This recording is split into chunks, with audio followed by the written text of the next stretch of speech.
माननीय अध्यक्ष जी, मैं अपनी लोकसभा क्षेत्र नैनीताल उद्धव जी।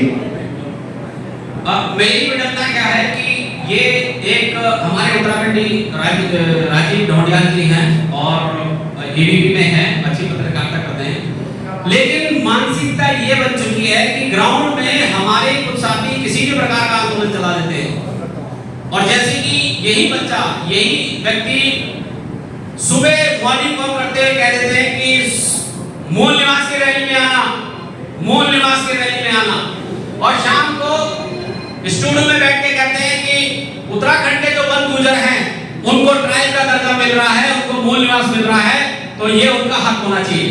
तो मेरा ये विडम्बना ये है कि इतना पढ़ा लिखा व्यक्ति भी अगर इस बात को कह रहा है कि उसको यही नहीं पता कि मूल निवासी तो सिर्फ ट्राइबल लोगों को कहा जाता है, मूल निवासी तो जो शिल्पकार समाज होता है, कौ समाज होता है या ऐसी समुदाय उनको मिलता है, वही यहाँ के मूल है। तो ये बात समझनी पड़ेगी। अगर इस प्रकार के चैनलों से रॉन्ग इन्फॉर्मेशन जाती है तो वो उस बच्चे की गलती नहीं है, ग्राउंड से भी ऐसी रॉन्ग इन्फॉर्मेशन बनती है। एक क्वेश्चन मैं हमेशा अपने दिमाग से सोचता हूँ कि भू कानून का मुद्दा किसने उठाया या मूल निवास का मुद्दा किसने उठाया? हमें आज तक कभी कोई नहीं मिला कि इसने उठाया उसने उठाया। फिर ये चला कैसे? बस एक बार हमें ट्विटर पर ट्रेंड होते हुए देखा तो हमारे उत्तराखंड के बच्चों ने पकड़ लिया मूल निवास के और इसको चला दिया, और उसका असर देखिए उनको पता ही नहीं चला कि हम गलत राह पे जा रहे हैं। अब वही बच्चे हमसे कहते हैं कि चलो गलती हो गई, तो मैंने उनको कहा बच्चों आप मूल निवास भू कानून की जगह वो आगे लिख दीजिए 5th schedule tribal status bracket में डाल के मूल निवास 1950 भू कानून चाहिए और अपनी लड़ाई आगे करो। कोई आपसे पूछेगा कि मूल निवास भू कानून कैसे मिलेगा तो कम से कम ये तो बोल सको कि ट्राइब मिलने के बाद ही मिलेगा। तो ये हमने उनको आगे की तरफ कर दिया। अलग एक चीज बड़ा है, फाइनेंस लेवल से बात कर लेते हैं। कई लोग एक व्यक्ति ने हमसे क्वेश्चन पूछा कि जब कंस्ट्रक्शन नहीं होगा, जब बड़ी बिल्डिंगें बड़ा वहां पे उद्योग नहीं लगेगा या वो नहीं होगा, काफी सारी सुविधाएं वहां होंगी, तो क्या वहां के उस क्षेत्र की प्रगति कैसे होगी?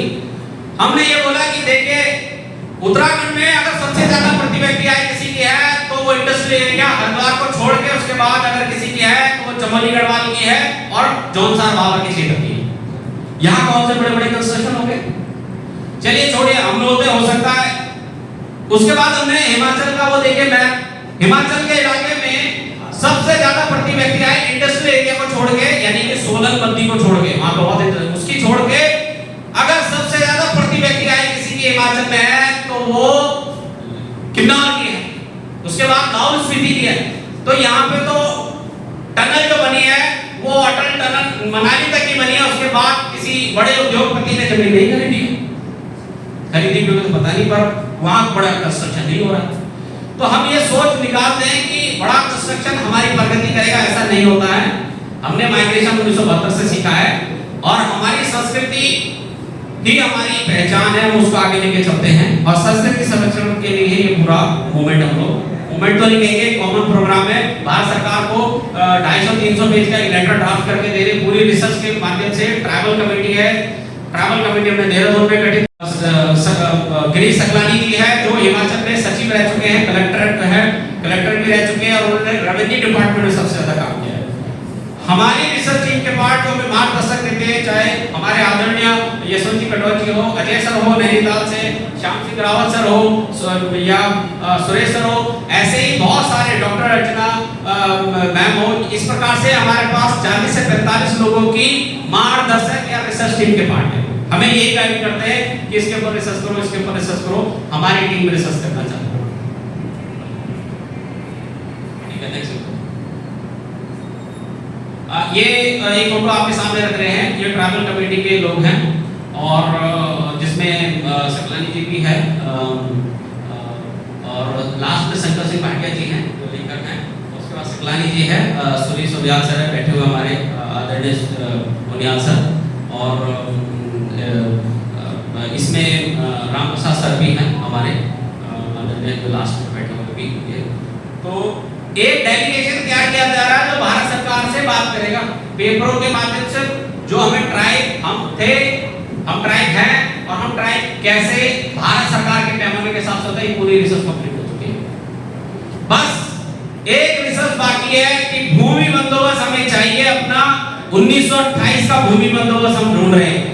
हमें यकीन है कि जिस दिन हमें अपना 1928 का भूमि बंदोबस्त हमें मिल जाएगा, हमारी रिसर्च के माध्यम से हमें पता है वो लखनऊ में या फिर दिल्ली के आर्काइव में रखा हुआ है।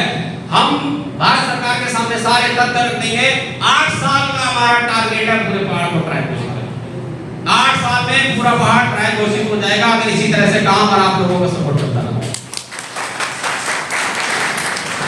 देहरादून की मीटिंग है, बहुत सक्सेस मीटिंग हुई थी, बहुत बुद्धिजीवी इवन वहां पे जयसिंह रावत जी बड़े विशेष वरिष्ठ पत्रकार, उन्होंने कहा था कि मैंने पहली बार ऐसा देखा कि बड़े प्रेमी लोग हैं। और मैं आज भी यही कहता हूं कि हमने फोकस ये नहीं किया कि जनता को यहाँ पे लाना। हमें तो कई मित्र ये कह रहे थे कि बस लानी है, बस लेके आ गए, हम लोगों ने नहीं ली, अभी बस की जरूरत नहीं है। आप लोग सर्वमान्य बुद्धिमान व्यक्ति हैं जो समाज को मार्गदर्शन देते हैं, आप वो लोग हैं।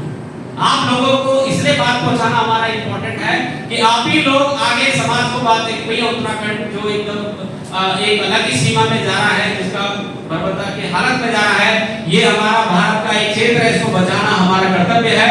हमारे यहाँ के जो मूल निवासी है इनका अस्तित्व रहेगा, ये तभी उत्तराखंड की संस्कृति जिंदा रहेगी, अदरवाइज ये उत्तराखंड अगर खत्म हुआ तो हिमालय खत्म हो जाएगा। ये चीन से लगता हुआ क्षेत्र है। अगर कोई रक्षा करता है तो आपको पता है कारगिल के युद्ध के टाइम पे सबसे पहले सूचना ये सभी डिवाइस नहीं दी थी। और उत्तराखंड से माइग्रेशन अगर होता रहा तो हो सकता है आप ही में से कुछ लोग कहेंगे कि हम कभी उत्तराखंड में रहते थे। ये मैं अपनी बात यहाँ पे खत्म करता हूँ।